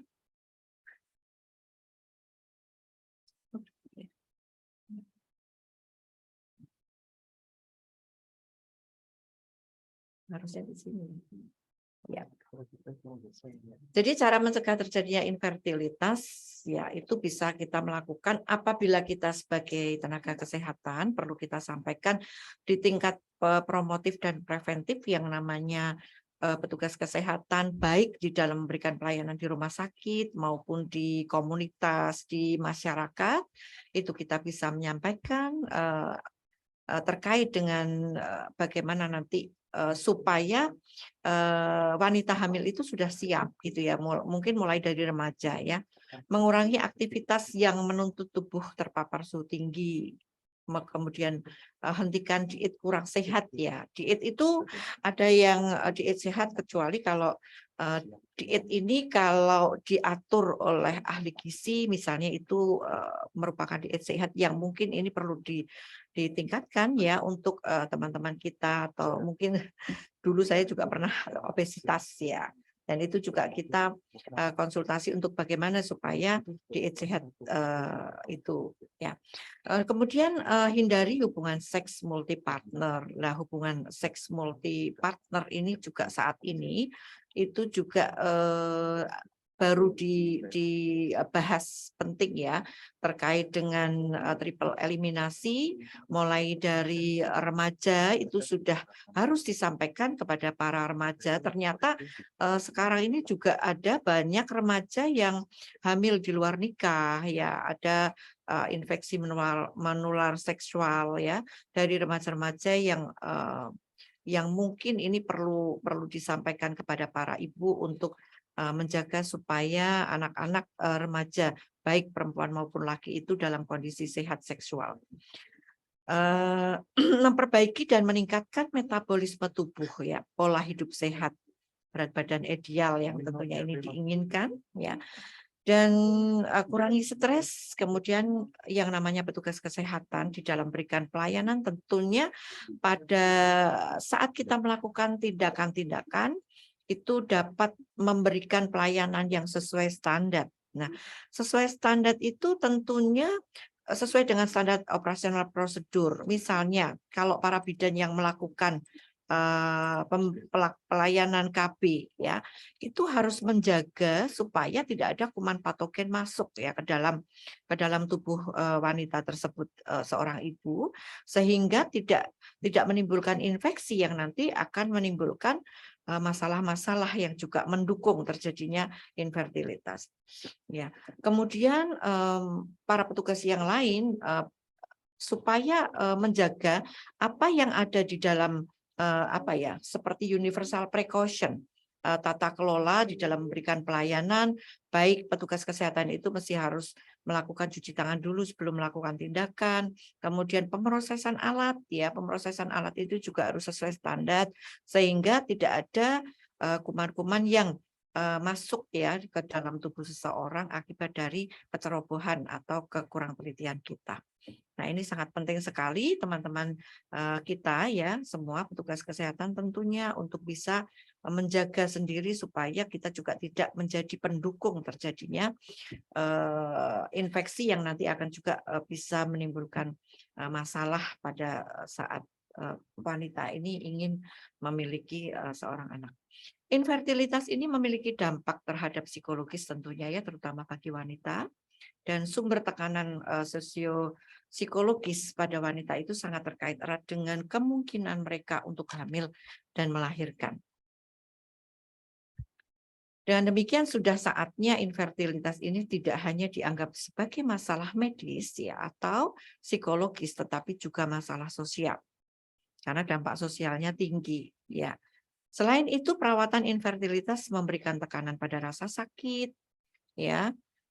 Tadi disampaikan Dr. Taufik ada sakit secara fisik dan secara mental serta emosional. Pasangan infertil ini berjuang dengan stres dan stigma dari masyarakat terutama bagi para perempuan. Namun pada kenyataannya tidak semua wanita infertilitas ini mengalami masalah secara psikologis. Meskipun infertilitas ini merupakan stresor yang berat ya, tetapi tidak semua pasangan memiliki sikap yang negatif. Ada banyak saudara-saudara kita yang mengalami infertilitas tapi enjoy saja gitu ya, menikmati apa yang digariskan oleh Allah, yang diberikan oleh Allah. Dia juga memberikan pelayanan kepada pasien-pasien yang tentunya juga dirinya sendiri juga mengalami infertilitas, tetapi enjoy saja. Ya, itu tergantung dari masing-masing ya. Tapi sebetulnya itu tingkat stresor itu juga bukan hanya dari dirinya sendiri. Ternyata banyak ya dukungan-dukungan dari sahabat, kemudian dukungan terutama adalah suami istri ini berkomitmen ya untuk menjaga pernikahan ini, mendekatkan diri kepada Tuhan supaya saling menguatkan agar sabar ya. Tentunya pengaruh-pengaruh positif dukungan yang diberikan kepada perempuan dengan masalah infertilitas ini dibutuhkan bukan hanya oleh suami pendekatannya, tetapi justru yang terpenting itu adalah dari dari sosial masyarakat yang menjudge kadang-kadang wanita tersebut merasa cemas, merasa putus asa itu kan karena justru dari lingkungan gitu ya. Tetapi ada beberapa yang tadi saya sampaikan bahwa perempuan orang yang mengalami infertilitas itu kalau didukung dengan kekuatan dukungan yang tentunya akan menjadikan perempuan tersebut menikmati apa yang sudah diberikan oleh Allah, maka ini adalah yang membuat nantinya pada saat proses pengobatan misalnya ini sudah dilakukan treatment oleh klinik reproduksi, maka ini juga akan membuat kekuatan kepada keberhasilan daripada pelayanan tersebut. Sehingga nomor satu itu adalah bagaimana kita menguatkan kepada masyarakat perempuan tersebut untuk menerima dulu ya. Jadi tetapi menerima itu memang sulit sekali ya, menerima kemungkinan-kemungkinan yang akan terjadi walaupun kadang sudah di treatment tetapi masih terjadi kegagalan atau tidak keberhasilan. Ini juga menimbulkan stres yang berlebih. Nah, petugas kesehatan yang bekerja di layanan fertilitas memiliki peran yang sangat besar sebagai bagian dari tim teknologi reproduksi, yaitu mendampingi pasien dan pasangan untuk menjalani program dari awal persiapan saat menjalani fase demi fase, ya, terapi dari mulai awal sampai dengan akhir nanti di keberhasilan atau tidak nanti tetap harus di awal itu harus sudah diberikan untuk menjadi kekuatan pasien tersebut, ya. Jadi tidak menjanjikan kalau kita ada di prinsip kita memberikan pelayanan itu kan ada menjanjikan, ya. Menjanjikan itu bukan berarti menjanjikan pasti bisa, enggak, tapi menjanjikannya adalah memberikan pelayanan yang terbaik. Nah, salah satu intervensi yang bisa digunakan untuk mendukung pasien dan pasangan infertilitas ya dalam menjalani program hamilnya adalah dengan memberikan dukungan emosional yang emosional dan konseling, ya, yang tentunya harus intensif dan berkesinambungan melalui program pendampingan pasien. Nah, ini kami memberikan appreciate buat teman-teman yang di dinas di klinik reproduksi, bahwa pasti pasien-pasien di luar sana itu menginginkan waktu khusus, ya. Waktu khusus itu artinya telepon itu biasanya perawat atau bidan yang sudah berada di rumah itu pasien menginginkan untuk konsultasi di luar sana. Pasti itu, saya yakin, ya. Karena kemungkinan waktu yang konsultasi yang ada di klinik itu masih kurang. Nah, ini membutuhkan kerelaan, ya, dari petugas kesehatan, baik bidan, perawat, ya, atau dokter, ya. Tapi kalau dokter kayaknya sangat sibuk sekali, ya. Jadi nanti bisa didampingi oleh teman-teman kita, petugas kesehatan yang lain untuk barangkali nanti ada yang ingin ditanyakan atau konsultasi secara privasi di situ yang mungkin tidak bisa disampaikan pada saat di klinik. Nah, ini saya apresiasi buat teman-teman, ya. Ini membutuhkan pengertian dari suami, ya. Suami dari petugas ini juga ya sepertinya memang harus, kalau ngomong-ngomong sama suami begitu, ya, teman-teman kita yang bertugas itu untuk merelakan sedikit waktu, ya, untuk pasien, karena pasien itu sangat sensitif sekali gitu, ya. Ketika mungkin tidak dibalas teleponnya atau tidak direspon, ini bisa menimbulkan sakit hati atau bagaimana. Nah, itu mungkin yang dibutuhkan oleh teman-teman kita untuk ikhlas dan rela hati meluangkan waktu juga di sela-sela, tidak di rumah sakit tapi di luar sana. Ya, kemudian memahami situasi dan kondisi pasien. Pada dasarnya setiap manusia hidup itu memiliki karakteristik pribadi yang unik dan berbeda satu sama yang lain. Di sini yang perlu kita pelajari bersama bahwa memahami karakter seseorang itu tidak mudah. Ya, karena seorang petugas kesehatan itu juga memiliki masalah-masalah sendiri. Tetapi pada saat tugas itu kita harus menghilangkan masalah-masalah yang kita miliki itu untuk kita bisa memberikan solusi kepada pasien-pasien. Ya, ini membutuhkan kedekatan, penghormatan, respect to other, ya, menghormati pasien satu dengan yang lain beda. Walaupun sama-sama menginginkan pengobatan, ya, tetapi yang satu memiliki ekonomi yang lebih, yang satu memiliki keterbatasan ekonomi, yang sehingga ini akan beda cara penyampaiannya. Nah, itu memerlukan suatu komunikasi yang baik, ya, supaya semua mendapatkan keadilan untuk mendapatkan pengayoman atau pendampingan proses di klinik reproduksi. Ya. Kemudian empati. Nah, empati dan rasa iba atau sayang, ya, compassion, ya, compassion. Compassion, rasa sayang ini harus melekat pada diri seorang perawat atau seorang bidan, ya, petugas kesehatan. Mungkin bukan hanya perawat dan bidan saja, tetapi yang ada di admission ya, yang ada di administrasi ini juga ketika petugas kesehatan yang berada langsung di samping pasien sudah baik, sudah memberikan komunikasi atau pendampingan yang baik, tetapi ketemu dengan orang yang di admission-nya kurang ramah ya, itu juga begitu datang itu sudah menimbulkan masalah dulu untuk pasien ya. Apalagi pasien-pasien tersebut adalah pasien-pasien yang memiliki karakteristik yang sangat tidak bisa emosionalnya tidak bisa terkendali. Kadang-kadang ada yang seperti itu, dan ini kita harus memahami ini karakter seseorang karena memang pribadi seseorang itu unik, beda ya, yang satu kembar pun juga pasti ada perbedaannya. Nah, motivasi atau bantuan kepada pasien untuk dapat mempengaruhi penerimaan diri ini yang sangat dibutuhkan oleh seorang petugas kesehatan.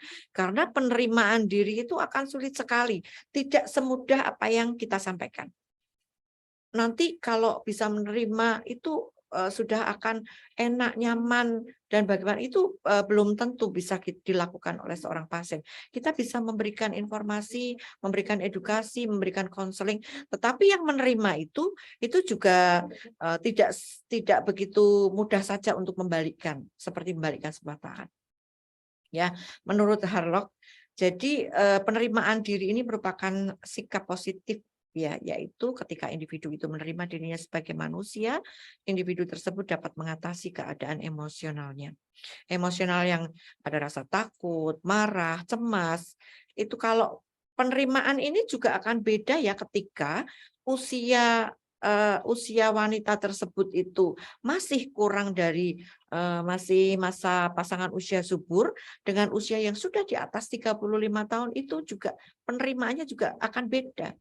Bahkan mungkin kalau yang sudah usianya sudah 40 tahun itu sudah semakin ikhlas sepertinya ya untuk menerima itu, tetapi yang masih baru menikah, yang ini akan rasa cemasnya berlebihan, ketakutannya juga berlebihan.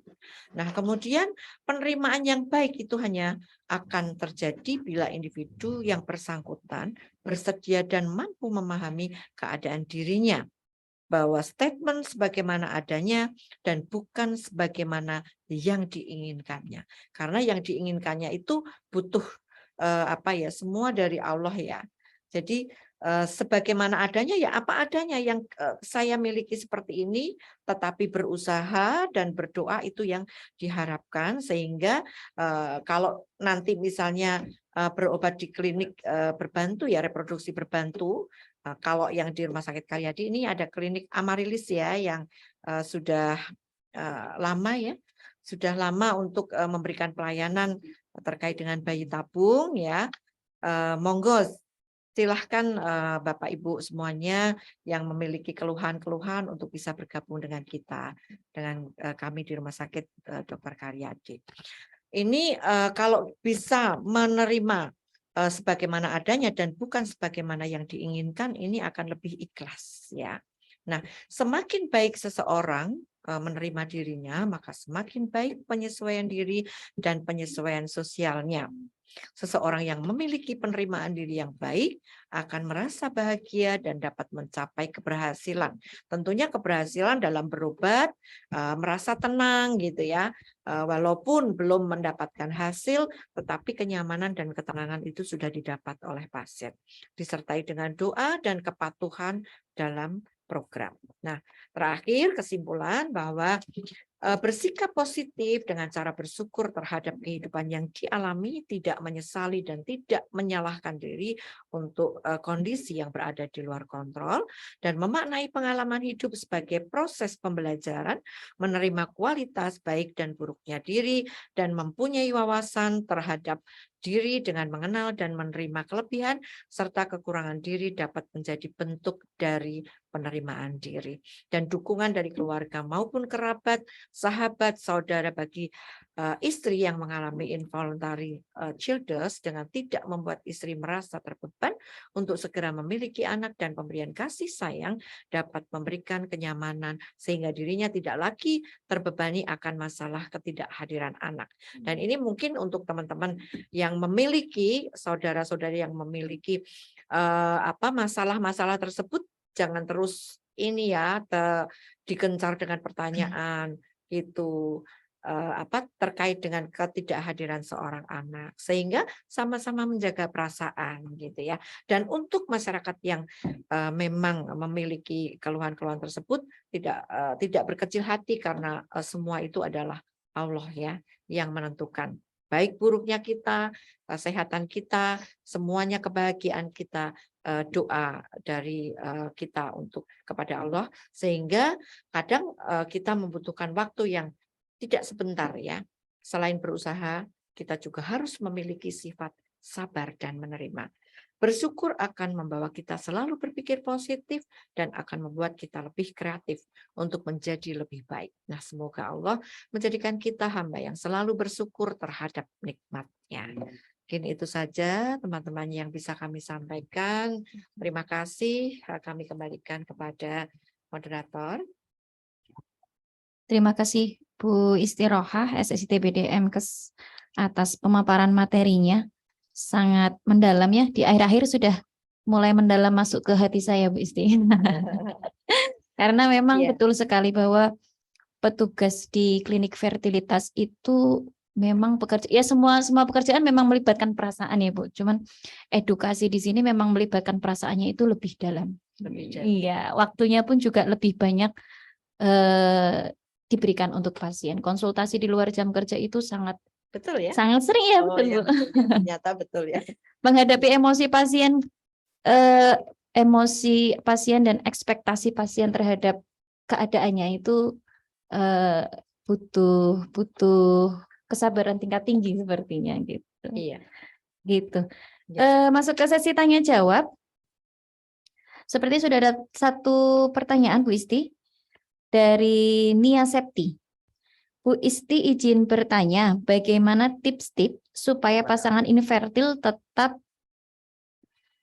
enjoy dan tidak stres selama melakukan promil, karena terkadang dari lingkungan seperti yang tadi disampaikan ya Bu, betul. Dari lingkungan justru menambah tingkat stres, padahal stres itu mempengaruhi terhadap proses promil. Terima kasih. Iya, betul. Betul sekali Mbak Nia Septi, terima kasih pertanyaannya, yang tentunya ini juga bisa untuk teman-teman kita yang berada pada lingkungan masyarakat, teman-teman, saudara yang baru program promil gitu ya, tetap diberikan semangat. Memang sulit sekali sebetulnya ya untuk bisa mengarahkan supaya masyarakat tersebut yang ibu perempuan yang sedang promil itu untuk menerima dengan ikhlas itu sulit. Pasti ada kecemasan, jangan-jangan saya sudah keluar uang banyak, terus nanti tidak berhasil. Kemudian ada terutama yang paling menyedihkan itu sebetulnya adalah yang berada di sekitar itu. Kadang yang bisa lingkungan itu sangat mempengaruhi ya, karena kalau kita itu yang namanya perubahan sikap, perubahan penerimaan ke diri seseorang itu kalau di L-Green itu kan bukan hanya dari diri sendiri atau predisposing factor ya, tetapi enabling factor dan reinforcing factor itu sangat mendukung sekali. Lingkungan itu sangat mendukung juga perubahan dari seseorang untuk menerima dirinya untuk apa adanya dan enjoy gitu ya. Tentunya ini teman-teman yang berada di petugas kesehatan yang berada di lingkungan promil, artinya yang ada di klinik reproduksi berbantu ya, itu harus menjadi kekuatan bersama, interprofesional kolaborasi, bekerja sama antara dokter, perawat, bidan, petugas admisi atau laboratorium itu harus bekerja sama untuk menjadikan pasien ini senang kalau berada di lingkungan itu gitu ya, sehingga semangat. Nah, tips-tipsnya ya jangan lelah sebagai petugas kesehatan, jangan lelah. tetap harus memberi kepercayaan kepada pasien untuk apa ya, untuk bisa menerima dirinya apa adanya itu tadi, gitu ya. Oke. Jangan lelah. Tipsnya pokoknya jangan lelah.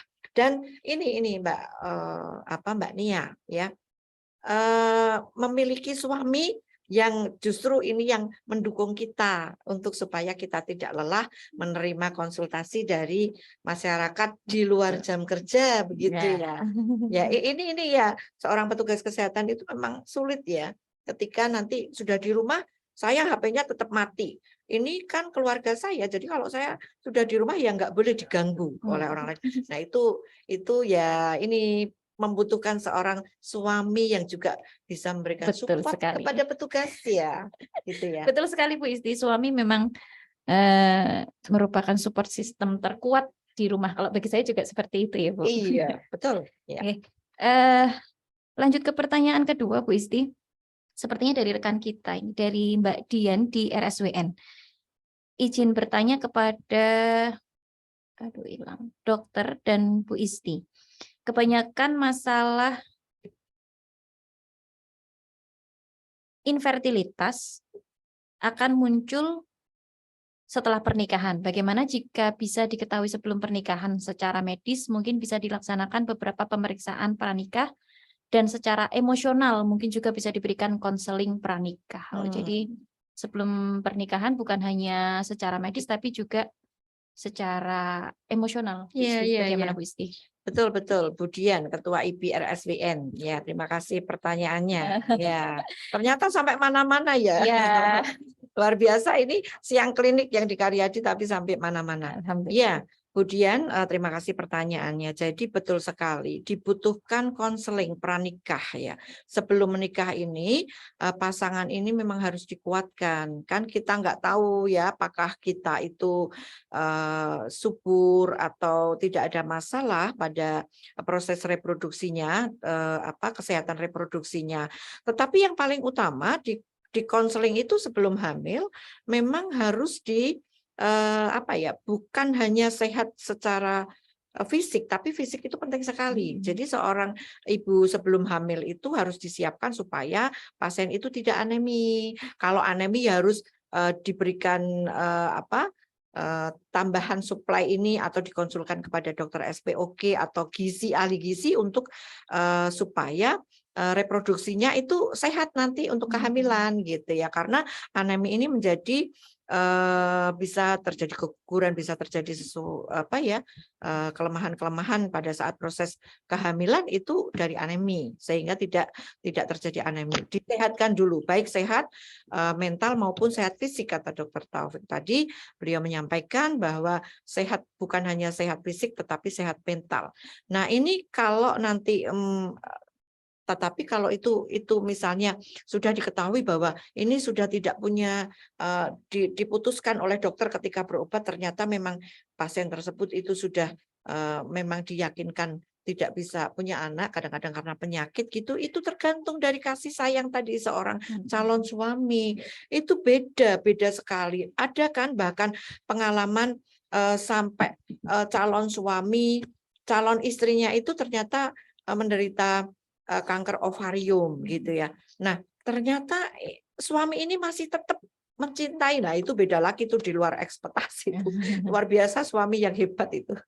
Ya, betul sekali Bu Dian. Nanti harus dikonseling dulu supaya perkawinannya itu nanti kuat, bukan hanya ingin memiliki anak, tapi itu tadi yang saya sampaikan, rasa kasih sayang suami istri kalau ketemu itu bahkan kita saja ya kepengennya ketemu sama suami ya.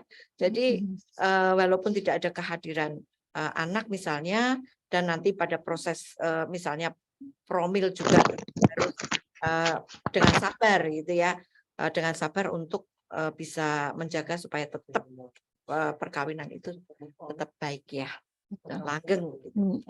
Betul sekali Bu Isti, karena suami itulah kembali lagi ke support suami, memang akan berbeda ketika pasien yang mendapatkan dukungan tampak dicintai dan pasien yang suaminya ya biasa aja gitu tuh, proses untuk merasa puas dilayani itu berbeda. Berbeda. Gitu. Ya, luar biasa. Moderator kita juga luar biasa nih. Suami yang hebat kayaknya ya. Iya. Ya. Bu Isti masih banyak waktu, boleh nambah lagi nggih? Boleh. Iya. Ini ada pertanyaan dari Bu Neni Rumini. Apakah infertilitas ada faktor keturunankah atau mungkin bisa juga karena pola perilaku hidup yang kurang sehat? Iya. Iya, terima kasih Bu Neni ini sekretaris cabang. Ya. IPI juga ini sampai mana-mana luar biasa. Terima kasih ya pertanyaannya Bunda Neni. Jadi apakah ini merupakan suatu keturunan? Sepertinya tidak ya kalau keturunan ya. Kecuali kalau misalnya memang kalau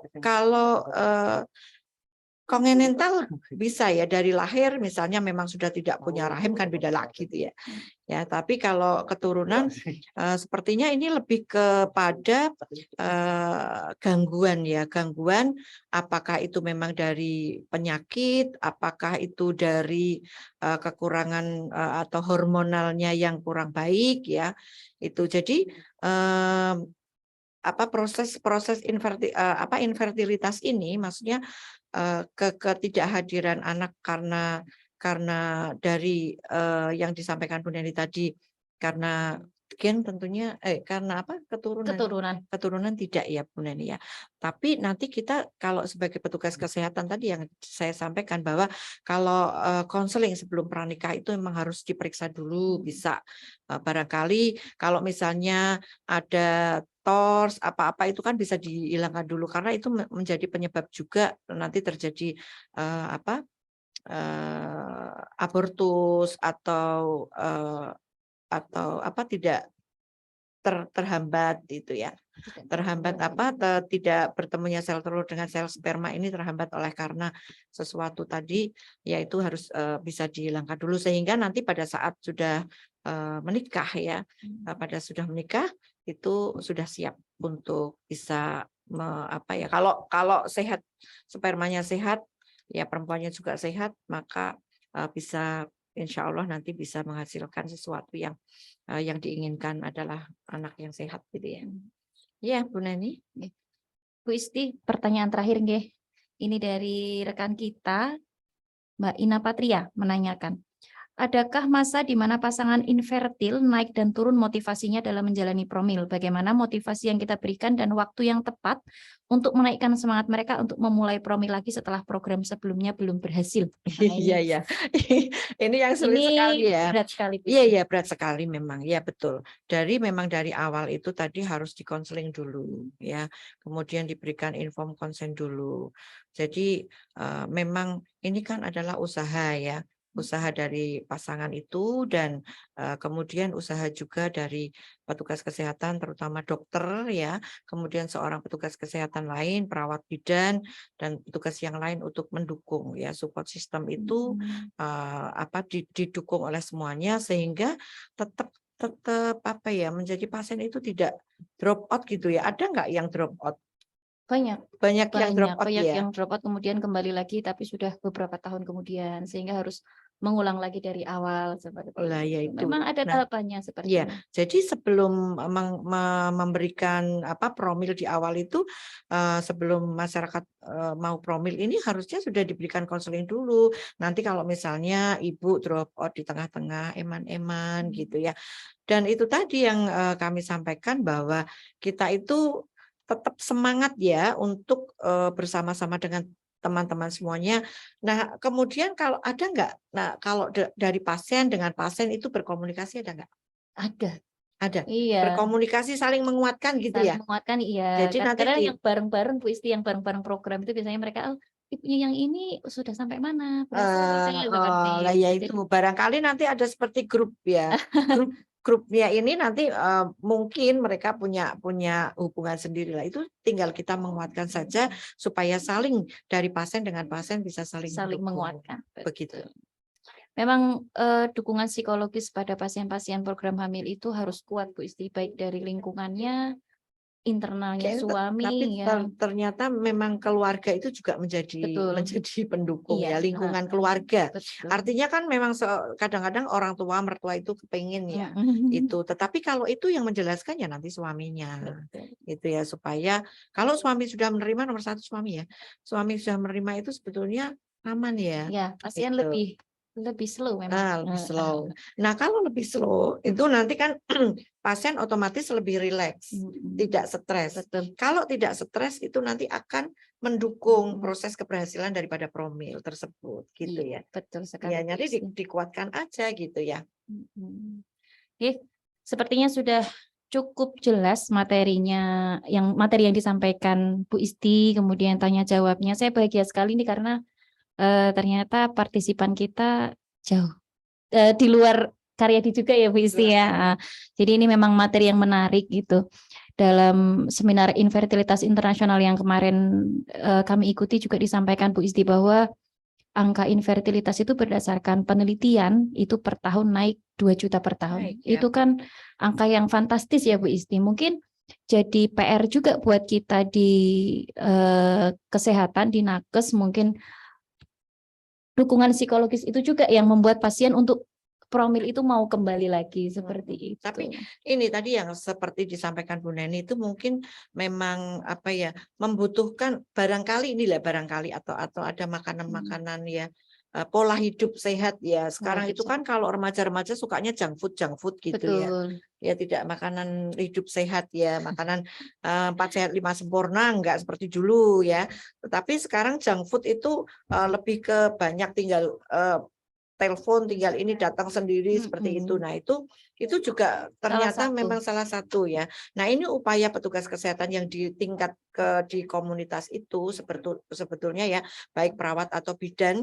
Kalau misalnya kita sebagai ibu PKK ya nanti berikanlah informasi di situ.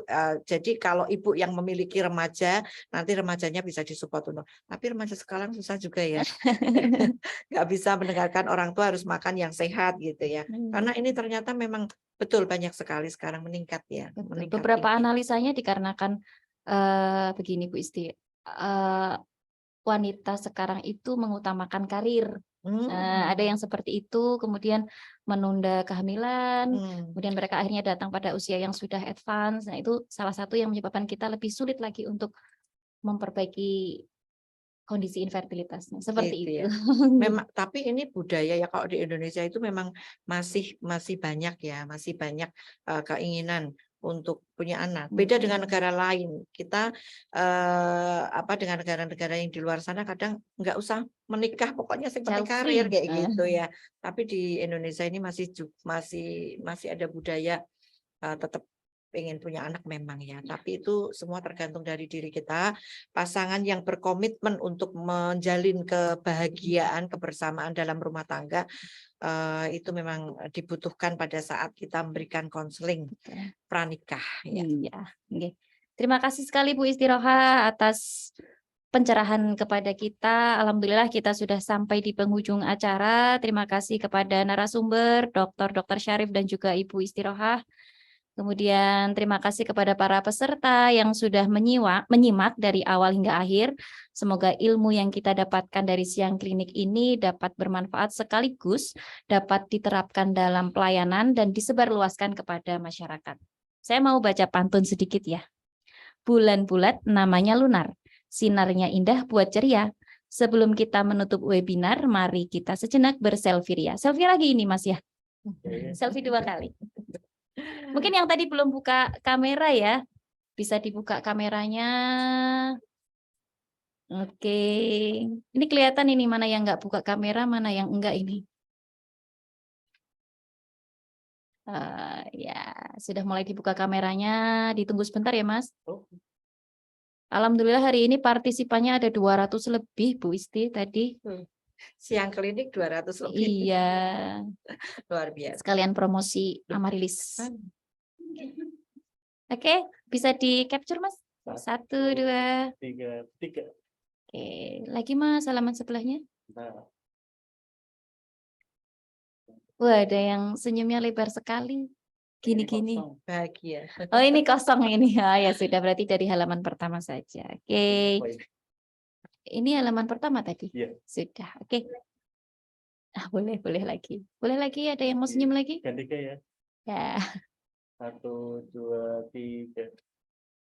Oke, sampun. Terima kasih. Terima kasih. Oke, semuanya. sahabat Siang Klinik, mewakili tim panitia yang bertugas pada hari ini, saya selaku pemandu acara memohon maaf apabila ada kekurangan dalam penyelenggaraan Siang Klinik pada hari ini. Kami tutup acara Siang Klinik instalasi eksekutif siang hari ini. Wassalamualaikum warahmatullahi wabarakatuh. Waalaikumsalam warahmatullahi Alhamdulillah. wabarakatuh.